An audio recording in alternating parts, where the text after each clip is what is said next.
سلامونه درنو لیدونکو، نن درته یوه ښکلې او د پند ډک داستان لرم. امید لرم تر پایه یې وګورئ او زموږ د یوټیوب چینل هم در سره سبسکرایب کړئ.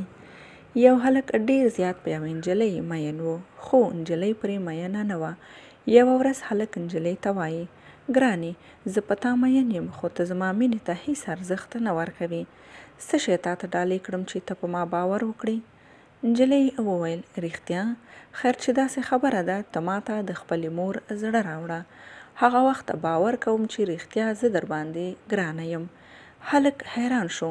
په سبا یې مور ته لاړ او په لمدو سترګو یې مور ته وویل چې زه په یوې نجلۍ مین یم او نجلۍ رانه ستا زړه غواړي.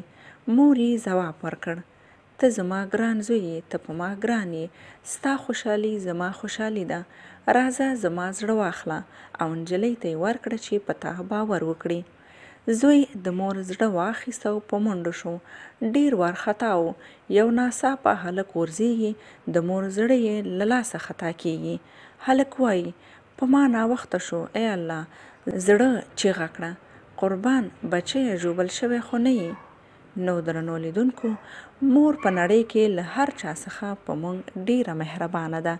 نو کوښښ وکړئ د خپل میندو او پلرونو هم ډیر احترام وکړئ.